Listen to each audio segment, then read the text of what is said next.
Data engineering ఫ్యాకల్టీగా మీరు చాలా మందిని ట్రైన్ చేస్తూ ఉంటారు. అసలు first of all what is data engineering? So మనకి డేటాకి సంబంధించి డిఫరెంట్ సోర్సెస్ ఉంటాయి. సో వాటి నుంచి డేటాని తీసుకురావటము, వాటిని క్లీన్ చేయటము, వాటిని ట్రాన్స్ఫార్మ్ చేసి బిజినెస్కి ఎలా కావాలో వాటిని ప్రొవైడ్ చేయడమే డేటా ఇంజనీరింగ్. బిగ్ డేటా అంటే ఏంటి అసలు? అంటే బిగ్ డేటా అనేది ఒక logical term. If any data is having 3 characteristics. Now the same thing we can do in the cloud also. చాలా మంది ఏంటంటే కెరియర్ గ్యాప్ వచ్చిన వాళ్ళు సాఫ్ట్వేర్ కోర్స్ నేర్చుకొని జాబ్ జాయిన్ అవ్వాలి, జాబ్ కొట్టాలి అనుకుంటారు. అలాంటి వాళ్ళకి ఎలాంటి కోర్సెస్ ఉన్నాయి మీ దగ్గర? కొంతమంది ఎలా ఉన్నారంటే బీటెక్ అయిపోగా నాకు జాబ్ రావాలి, 3 years 5 years వేస్ట్ చేశారు. ఈ డేటా ఇంజనీరింగ్ కోర్సు డెఫినెట్గా వాళ్ళకి హెల్ప్ అవుతుందండి. సో పీవీఆర్ క్లౌడ్ టెక్లో దీనికి డేటాకి సంబంధించిన ఎలాంటి కోర్సెస్ ఉన్నాయి? ఎన్ని మంత్స్ తీసుకోవాల్సి ఉంటుంది? మా ఇన్స్టిట్యూట్కి వచ్చేటప్పటికండి 1 institute 1 course. So multiple courses multiple handle చేయడం లేదు, ఒకటే కోర్సు పర్ఫెక్ట్గా హ్యాండిల్ చేస్తాను. నమస్తే, welcome back to IT media. నేను మీ ఝాన్సీ. బోలెడన్ని కోర్సెస్ మనకి అవైలబుల్గా ఉంటాయి. సాఫ్ట్వేర్ కోర్సెస్ మనం చేసి జాబ్కి వెళ్ళాలి అంటే అందులో డేటా ఇంజనీరింగ్ ఒకటి. సో ఇప్పుడు మనతో PVR cloud tech director Srinivas గారు ఉన్నారు. డేటా ఇంజనీరింగ్ అంటే ఏంటి, అసలు అందులో ఎలాంటి కోర్సెస్ ఉంటాయి, ఇవన్నీ తెలుసుకుందాము. నమస్తే సార్. నమస్తే మేడం, ఎలా ఉన్నారు? చాలా బాగున్నానండి. So as a data engineering ఫ్యాకల్టీగా మీరు చాలా మందిని ట్రైన్ చేస్తూ ఉంటారు. అసలు first of all what is data engineering? అంటే బేసిక్స్ నుంచి వెళ్దాం మనం. డెఫినెట్గా అండి. So data engineering is a collection of data. So మనకి డేటాకి సంబంధించి డిఫరెంట్ సోర్సెస్ ఉంటాయి. సో వాటి నుంచి డేటాని తీసుకురావటము, వాటిని క్లీన్ చేయటము, వాటిని ట్రాన్స్ఫార్మ్ చేసి బిజినెస్కి ఎలా కావాలో వాటిని ప్రొవైడ్ చేయడమే డేటా ఇంజనీరింగ్. ఓకే. సో ఈ డేటా ఇంజనీరింగ్ రెస్పాన్సిబిలిటీస్ వచ్చేసి mainly cleaning the data. First we have to get the data, clean the data, transform the data and provide to the business. Okay. So mainly now data engineers responsibilities to handle the big data. So present వచ్చేసి last decade నుంచి big డేటాని handle చేస్తున్నామండి. Like ETL అనుకోవచ్చా? Extraction, transformation, loading. Exactly అలాగే same. అది ఈటీఎల్కే అంతకుముందు ఏంటంటే ట్రెడిషనల్గా మనకి ఇన్ఫర్మేటికా, డేటా స్టేజ్, ఎబ్నిషియో కొన్ని టూల్స్ ఉన్నాయి. అవి ఏం చేస్తామంటే మనకు కావాల్సిన డేటా సోర్సెస్కి కనెక్ట్ అయ్యి డేటా తెచ్చి ఆర్గనైజ్డ్ మేనర్గా పెట్టి డేటా వేర్ హౌస్లో మెయింటైన్ చేస్తాం.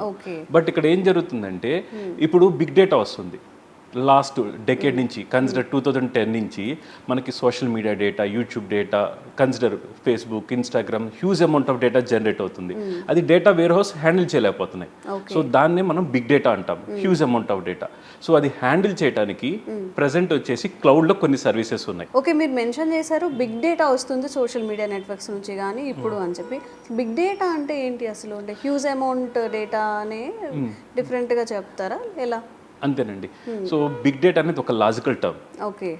So if any data is having 3 characteristics, volume point of view, velocity point of view, different varieties of point of view. Okay.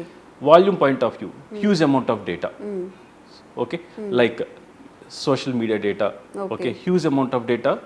And velocity point of చేయడం కానీ, reels కానివ్వండి, లేకపోతే ఏదైనా పర్సనల్ ఇన్ఫర్మేషన్స్ కానివ్వండి, everything. Okay. Velocity means in terms of streaming data, high stream generating the data. మీరు tweeters ఉన్నాయి, tweet చేస్తాము, దాన్ని కంటిన్యూస్ డేటా జనరేట్ అవుతుంటుంది, దాన్ని ఎలా హ్యాండిల్ చేస్తాము. Different categories of data, structured data అంటే ఒక టేబుల్స్, ఒక standard data format like audio files, video files, images. ఇది డేటా అనేది హ్యూజ్గా జనరేట్ అవుతుంది. ఒకప్పుడు ఏంటంటే డేటా వేర్ హౌసెస్ కొంతవరకు హ్యాండిల్ చేయాయి, బట్ ఈ బిగ్ డేటా వచ్చినప్పటికీ ఈ డేటా వేర్ హౌస్ హ్యాండిల్ చేయలేకపోతున్నాయి. సో జస్ట్ ఇమాజిన్ ఫేస్బుక్లో ఇమేజ్, ఇన్స్టాగ్రామ్, మీరు ఎన్ని ఇమేజెస్ పోస్ట్ చేస్తారు, ఎన్ని షేర్ చేస్తారు, ఎన్ని రీల్స్ చేస్తారు, somewhere we have to store the data. అవును. సో ఛాలెంజెస్ ఏమి ఉంటాయి బిగ్ డేటా అన్నప్పుడు? వాటిని ఎలా మెయింటైన్ చేస్తారు? మరి స్టోరేజ్ అంతా ఎక్కడ స్టోర్ అవుతుంది? Good question madam. So present వచ్చేసి ఇండస్ట్రీ ఈ బిగ్ డేటా ఛాలెంజెస్ని ఫేస్ చేస్తుంది. ఒకటేంటంటే ఈ హ్యూజ్ డేటా జనరేట్ అవుతుంది, దాన్ని ఎక్కడ స్టోర్ చేస్తాము? ఒకవేళ స్టోర్ చేసిన తర్వాత మనకు కావాల్సిన దాన్ని ఎలా ప్రాసెస్ చేస్తాము? ఈ 2 ఛాలెంజెస్ వస్తున్నాయి. సో దీన్ని ఓవర్కమ్ చేయడానికి ట్రెడిషనల్గా హడూప్ వచ్చింది. So Hadoop last decade Hadoop వచ్చింది. అదేంటంటే కంప్లీట్గా manual process. So we have to set up everything. Now the same thing we can do in the cloud also. So several ఇయర్స్గా కూడా క్లౌడ్ కంప్యూటింగ్ మీద చాలా చర్చ నడుస్తుంది. క్లౌడ్ కంప్యూటింగ్ గురించి బేస్ అయ్యి చాలా కోర్సెస్ కూడా ఉన్నాయి. So what is this cloud computing? Okay, good question అండి. సో క్లౌడ్ కంప్యూటింగ్ ఏంటంటే ఈ క్లౌడ్ కంప్యూటింగ్లో someone is going to provide the services. For suppose మీరే ఉన్నారు, ఇప్పుడు మీ ఇంటికి మీ పవర్ సప్లై ఎక్కడి నుంచి వస్తుంది, పవర్ స్టేషన్ నుంచి వస్తుంది. అట్లాగా మీ నైబర్కి ఎక్కడి నుంచి నియర్ బై పవర్ స్టేషన్ నుంచి మీకు పవర్ సప్లై వస్తుంది. So end of the month మీరు ఎంత పవర్ సప్లై అయితే యూజ్ చేసుకుంటారో దాని తగ్గట్టు మీరు పవర్ బిల్ పే చేస్తారు. సో ఇక్కడ ఏంటంటే మీ ఇండివిజువల్ హోమ్ వరకు ఒక పవర్ స్టేషన్ మెయింటైన్ చేయట్లేదు. Someone is going to maintain the power station, you are utilising those power and you are going to pay for it. Similar way అంతకుముందు ఏం చేస్తామంటే ఈ అన్ని సర్వీసెస్, సాఫ్ట్వేర్ సంబంధించిన సర్వీసెస్ అన్ని ఏ ఇండస్ట్రీ, ఏ ఆర్గనైజేషన్ వాళ్ళు maintain చేస్తారు. ఇప్పుడు ఏంటంటే క్లౌడ్ ప్రొవైడర్స్ వాళ్ళు అన్ని సర్వీసెస్ ప్రొవైడ్ చేస్తున్నారు. సో మనం ఏం చేస్తామంటే మనకు కావాల్సిన వాటి వరకు యూజ్ చేసుకోవడం, దానికి తగ్గట్టు పే చేయడం. సో ఈ పాపులర్ క్లౌడ్ ప్రొవైడర్స్ ఉన్నారు, Amazon web services, Google cloud platform, so Microsoft Azure. So ఈ Microsoft Azure one of the cloud provider. So here we are going to handle this big data in the cloud environment Azure. Okay, interlinked అది ఇది. Yes. So అసలు big డేటాని ఇండస్ట్రీలో ఎందుకు maintain చేస్తున్నారు? That was also ఈ question, అందరికీ doubt ఉంటుంది. డెఫినెట్గా అండి. సో ఇక్కడ ఏం జరుగుతుందంటే ఫర్ సపోజ్ మీరే ఉన్నారు, మీరు Flipkart customer. Last 6 months for suppose Flipkart ఏం చేస్తున్నారు అంటే మీ 6 months డేటానే మెయింటైన్ చేస్తున్నారు. సో ఇప్పుడు మీరు ఏ పర్చేస్ చేశారు ఏంటి అనేది లాస్ట్ 6 months మీరు చేసిన ట్రాన్సాక్షన్స్ అన్ని ఫ్లిప్కార్ట్ దగ్గర ఉంటాయి. అంటే మీరు only for suppose they are maintaining only 6 months of your data. So based on your 6 months data, so for suppose last 6 months నుంచి మీరు బేబీ ప్రోడక్ట్స్ కొంటున్నారు. So then they can predict that this candidate last 6 months నుంచి baby products కొంటున్నారు. So next 1 year కూడా కొంటారని చెప్పేసి they are going to provide the offers, they are going to run the campaigns and they are going to provide the offers to you. Okay, only personal గా అంటున్నారా? Only for suppose they are maintaining only 6 months of your data. So based on మీరు 6 months ఏ transactions అయితే చేశారో, for suppose మీరు baby products కొంటున్నారు ఎక్కువ, so they can predict. So ఈ క్యాండిడేట్ 6 months నుంచి బేబీ ప్రొడక్ట్స్ కొంటున్నారు, సో నెక్స్ట్ 1 year కూడా కొనొచ్చు. So they are going to send offers to you, mails accordingly. For suppose they are going to maintain 2 years of your data. So now they are maintaining big data. So 2 years back మీరు mobile కొన్నారు. So ఈ candidate 2 years back mobile కొన్నారు, now he may change the mobile. So they are going to provide the offers to you. Okay, similar to banking related. For suppose banking ICICI bank తీసుకోండి, వాళ్ళు ఒక 1 year transactions maintain చేస్తున్నారు. So మీరు మీ credit card limit వాళ్ళు increase చేద్దాం అనుకున్నారు. So వాళ్ళు ఏం చేస్తారు, వాళ్ళ దగ్గర 1 year డేటా ఉంది కాబట్టి ఆ 1 year డేటా చూస్తే ఈ క్యాండిడేట్ 1 year నుంచి క్రెడిట్ కార్డ్ బిల్ ఆన్ టైంలో పే చేస్తున్నాడు. సో ప్రజెంట్ ఉన్న 2 lakhsని 4 lakhs చేద్దాం అనుకుంటారు. For suppose they are maintaining your history 5 years data, they are going to maintain your history 5 years data. So they can predict that okay first 4 years మీరు transaction సరిగ్గా pay చేయలేదు, last 1 year pay చేస్తున్నారు. So they can predict that there is a risk in the candidate, so they are going to increase the limit from 1 lakh to 2 lakhs only. Okay. So mainly to do predictions. So that's why industry is going to maintain the huge amount of data nowadays. So మీరు చెప్పినట్టుగా big డేటాని మనం క్లౌడ్తో handle చేస్తాము. ఏమేమి service ఉంటాయి క్లౌడ్లో? ఇంకా so అల్టిమేట్గా మనకి ఏంటంటే బిగ్ డేటా ఛాలెంజెస్ ఏం చెప్పాము, ఎలా స్టోర్ చేయాలని చెప్పాము, స్టోర్ చేసిన దాన్ని ఎలా ప్రాసెస్ చేయాలో చెప్పాము. సో మనకేంటంటే క్లౌడ్లో ఆల్రెడీ డేటా ఇంజనీరింగ్ రిలేటెడ్ కొన్ని సర్వీసెస్ ఆల్రెడీ ప్రొవైడ్ చేశారు. సో దాన్ని యూజ్ చేసుకొని మనం డేటా ప్లాట్ఫామ్ని బిల్డ్ చేస్తాము. సో దాంట్లో ఒకటి వచ్చేసేపటికి డేటా ఫ్యాక్టరీ. సో ట్రెడిషనల్ మీరు విన్నారు ఈటీఎల్ అని చెప్పేసి, ఇన్ఫర్మేటికా డేటా స్టేజ్ అని ఈటీఎల్ టూల్స్ ఉన్నాయి, సోర్స్తో కనెక్ట్ అయ్యి మనకు కావాల్సిన డేటాను తెచ్చుకుంటామని చెప్పాము. అలాగే డేటా ఫ్యాక్టరీ అనేది one of the cloud provider service. దాన్ని యూజ్ చేసుకొని మనకు కావాల్సిన సోర్సెస్తో కనెక్ట్ అయ్యి మనకు డేటాను తెచ్చుకొని ఇక్కడ స్టోరేజ్కి వచ్చేటప్పటికి డేటా లేక్ అని మెయింటైన్ చేస్తాము. ఈ డేటా లేక్ ఏంటంటే హ్యూజ్ అమౌంట్ ఆఫ్ డేటాని మెయింటైన్ చేయొచ్చు. సో ప్రాసెస్ చేయడానికి ఏంటంటే డేటా బ్రిక్స్ అని చెప్పేసి ఒక ప్రాసెసింగ్ ఇంజన్ ఉందండి. So which is going to handle the big data. So here we are going to write a code in Spark engine, in PySpark. There is a language using Python. We are going to handle like different languages we have. So we can handle easily in Python. అలాగే Synapse అని చెప్పేసి ఇంకో service ఉంది, Microsoft Azure Synapse Analytics, Microsoft Fabric. And here recently Microsoft announced a service called Microsoft Fabric. So ఇదేంటంటే మొత్తం data injection నుంచి processing, scheduling, monitoring, reporting, data science, streaming మొత్తం ఒక end to end platform Microsoft fabric release చేశారు. So last 1 year ఇది launch అయింది. So here very good opportunities for Microsoft Fabric. So once you are entering into Microsoft Fabric, end-to-end data platform you can build. అంతకు ముందు ఏం చేసామంటే మనము different services వాడుకున్నాం. Okay so but ఇప్పుడు Microsoft వాడు మొత్తాన్ని కలిపేసి ఒక సర్వీస్ లాంచ్ చేశారు ఫ్యాబ్రిక్ అని చెప్పేసి. సో దాంట్లో end to end platform we can build using Microsoft Fabric. Okay okay so PVR cloud టెక్లో దీనికి డేటాకి సంబంధించిన ఎలాంటి కోర్సెస్ ఉన్నాయి, ఎన్ని మంత్స్ తీసుకోవాల్సి ఉంటుంది? ఓకే సో మా ఇన్స్టిట్యూట్కి వచ్చేటప్పటికండి 1 institute 1 course, only data engineering. Data engineering మాత్రం ఓన్లీ ఒకటే. Okay so multiple courses multiple handle చేయటం లేదు, ఒకటే కోర్సు పర్ఫెక్ట్గా హ్యాండిల్ చేస్తాను. సో నేనే ట్రైనర్ని కూడా. సో దాంట్లో వచ్చేటప్పటికి ఏంటంటే already working professionals. Okay so మా దగ్గర టూ టైప్స్ ఉన్నాయి ఈ డేటా ఇంజనీరింగ్లోనే.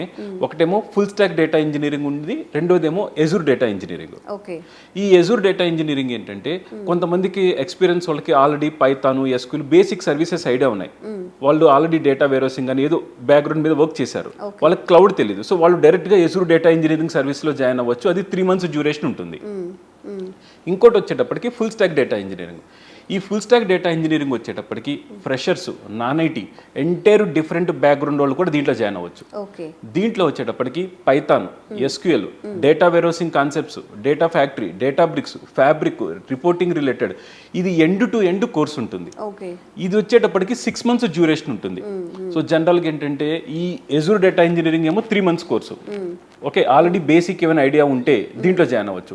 అసలు లేదు నేను సాఫ్ట్వేర్ ఇండస్ట్రీకి కొత్తగా వస్తున్నాను, నాకు ఏం తెలియదు, అలాంటప్పుడు ఈ full stack data engineering 6 months course ఉంటుంది. క్యాండిడేట్ వచ్చేటప్పటికి మార్నింగ్ నుంచి ఈవినింగ్ వరకు మా దగ్గర ఉండాల్సి వచ్చింది. మార్నింగ్ 10 to 11:30, 10 to 12 క్లాసెస్ ఉంటాయి, ఆఫ్టర్నూన్ స్టడీ అవర్ ఉంటుంది. సో క్యాండిడేట్ వచ్చేటప్పటికి ఏంటంటే కంప్లీట్గా డైలీ 8 hours మా దగ్గర స్పెండ్ చేస్తే ఆపర్చునిటీస్ రిలేటెడ్ చాలా ఆపర్చునిటీస్ ఉన్నాయి. ఎందుకంటే క్యాండిడేట్కి ముందు ఎండ్ టు ఎండ్ పిక్చర్ వస్తుంది.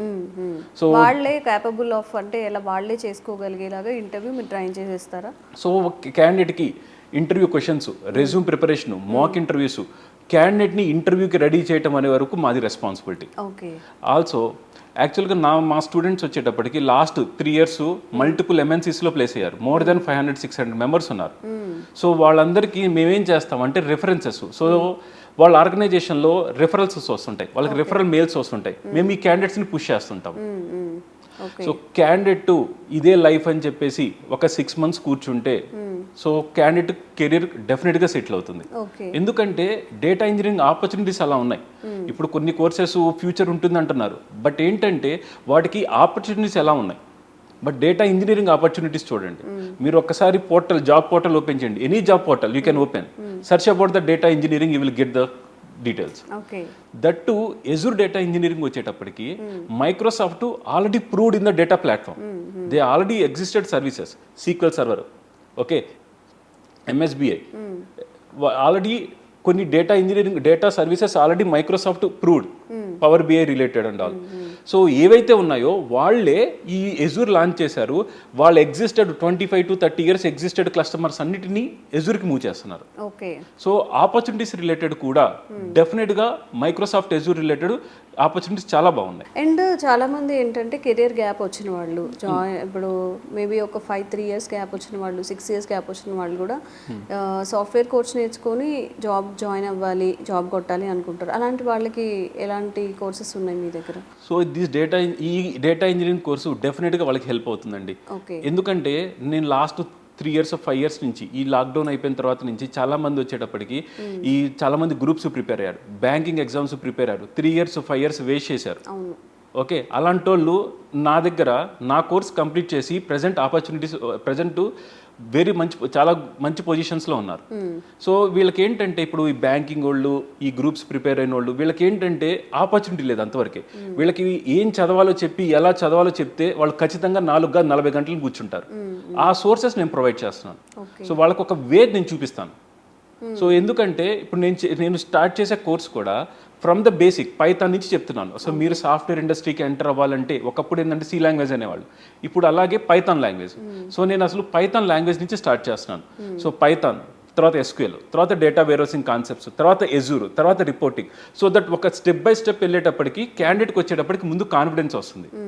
సో ఎవరినైనా సరే ఒక కొత్త కోర్స్కి మూవ్ చేయాలంటే క్యాండిడేట్ భయపడుతుంటారు. ఫర్ సపోజ్ ఫ్రెషర్స్ ఉన్నారు, వాళ్ళు ఏమనుకుంటారంటే మేము నాన్ ఐటీ నుంచి వచ్చాము, మా for suppose EC background, so EC background, తర్వాత త్రిబుల్ బ్యాక్గ్రౌండ్, నేను ఐటీకి రావచ్చా? ఓకే, సో ఇక్కడ చాలా మంది ఇప్పుడు ఇట్లనే చూస్తున్నారు, సాఫ్ట్వేర్ జాబ్స్ కి షిఫ్ట్ అవుదామని చెప్పి చాలా వర్క్ ఫ్రమ్ హోమ్ కోసం చూసే వాళ్ళు కూడా చాలా మంది ఉంటున్నారు రీసెంట్ డేస్ లో. కరెక్ట్ అండి, మీరు చెప్పింది చాలా కరెక్ట్. కానీ ఏంటంటే ప్రజెంట్ ఏంటంటే అందరికీ ఒక వే దొరకట్లేదు. దొరికినా సరే దాన్ని ఎంతవరకు యూటిలైజ్ చేసుకుంటున్నారు, ఆ ఆపర్చునిటీ నేను చూపిస్తాను, ఒక వే చూపిస్తాను, దాన్ని ఎంతవరకు యూటిలైజ్ చేసుకుంటారను. క్యాండిడేట్కి ఏంటంటే ముందు పేషెన్సీ కావాలండి.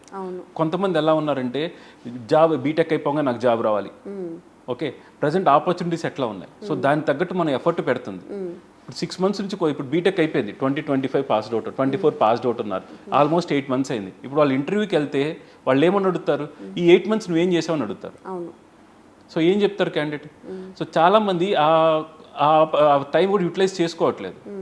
సో ఇప్పుడు నా దగ్గర ఉన్న స్టూడెంట్స్ 24 పాస్డ్ అవుట్ అయింది, ఫ్రెషర్కి ఆపర్చునిటీ రాలేదు. వాళ్ళు ఏం చేశారు, ఈ 6 months నా కోర్స్ కంప్లీట్ చేసుకున్నారు. ఇప్పుడు వాళ్ళు ఇంటర్వ్యూస్కి వెళ్ళారు, వాళ్ళు ఆపర్చునిటీస్ వచ్చాయి, వాళ్ళు అడిగారు ఈ 6 months ఏం నేర్చుకున్నామని. వాళ్ళు ఈ డేటా ఇంజనీరింగ్ నేర్చుకున్నాము, ఈ కోర్సెస్ నేర్చుకున్నామని చెప్పారు. సో వాళ్ళు ఆపర్చునిటీస్ వచ్చాయి, వాళ్ళు లోపల సర్వే అవుతున్నారు కూడా. ఆపర్చునిటీస్ రావడం ఒక ఎత్తు, దాన్ని నిలబెట్టుకోవడం ఒక ఎత్తు. సో అందరూ భయపడేది ముందు ఏదైనా మనకి సాఫ్ట్వేర్ జాబ్ రావాలంటే అమ్మో కోడింగ్ ఉంటుంది నేను చేయలేను అనుకుంటారు. డేటా ఇంజనీరింగ్లో కోడింగ్ ఉందా? సో డేటా ఇంజనీరింగ్ కాదండి, ఏదైనా సరే బేసిక్ కోడింగ్ ఉంటుంది, దాంట్లో మాస్టర్ అవ్వాల్సిన అవసరం లేదు, తెలుసుకుంటే చాలు. ఒకప్పుడు ఏంటంటే క్యాండిడేట్ని మొత్తం రాయమంటారు, ఇప్పుడు ప్లెంటీ ఆఫ్ ఏఐ టూల్స్ వచ్చాయి, సో వాటిని యూజ్ చేసుకుంటే చాలు. సో కానీ ఇక్కడ ఎలా జరుగుతుందంటే ఫర్ సపోజ్ మీరు క్యాలిక్యులేటర్ యూజ్ చేస్తున్నారు, ఓకే, సో బేసిక్ మ్యాథ్స్ వస్తే క్యాలిక్యులేటర్ యూస్ చేసుకుంటారు. టూ మచ్ క్యాలిక్యులేటర్ యూస్ చేసుకోవడం వల్ల మీరు బేసిక్ మ్యాథ్స్ కూడా మర్చిపోతున్నారు. ఫర్ సపోజ్ ఇప్పుడు ఎవరైనా చూడండి, చిన్న వాటికి కూడా క్యాలిక్యులేటర్స్ వాడుతున్నారు. సో అట్లాగే కోడింగ్ రిలేటెడ్ కూడా బేసిక్స్ వస్తే చాలు, ఓకే. తర్వాత ఏ టూల్స్ వచ్చాయి, అసలు మీరు కోడింగ్ రిలేటెడ్ వర్రీ అవ్వాల్సిన అవసరం లేదు. జనరల్గా హ్యూమన్ సైకాలజీ ఎలా ఉంటుంది, ఫర్ సపోజ్ మీరే ఉన్నారు, మీరు బుక్ రీడ్ చేయమన్నారు, బుక్ రీడ్ చేయాలంటే ఏం చేస్తారు, ఫస్ట్ దాంట్లో ఎన్ని పేజెస్ ఉన్నాయో చూస్తారు. అట్లాగే కోడింగ్ కూడా ఫస్ట్ ఎట్లా ఉంటుందంటే people number of lines of code, దాన్ని చూసి భయపడుతున్నారు. So present related coding related అసలు వర్రీ అవ్వాల్సిన అవసరం లేదు, ప్లెంటీ ఆఫ్ ఏ టూల్స్ వచ్చినాయి. ఈవెన్ ఆర్గనైజేషనే కోడింగ్ టూల్ ఏ టూల్స్ని ఎలో చేసింది, direct you can use. For suppose Databricks ఉంది, దాంట్లో డేటాబ్రిక్స్ అసిస్టెంట్ ఉంది, మైక్రోసాఫ్ట్ ఎజూర్లో కోపైలట్ ఉంది. సో Copilot is also a, so directly you can use that one. Okay, so career start చేయాలి అనుకున్నా కానీ కెరియర్ గ్యాప్స్ ఉన్న వాళ్ళు కూడా డేటా ఇంజనీరింగ్కి చక్కగా నేర్చేసుకొని వెళ్ళిపోవచ్చు. ఓకే, తక్కువ మినిమం బేసిక్ కోడింగ్ నేర్చుకొని వెళ్ళొచ్చు. ఓకే, థ్యాంక్ యూ అండి. Thank you so much.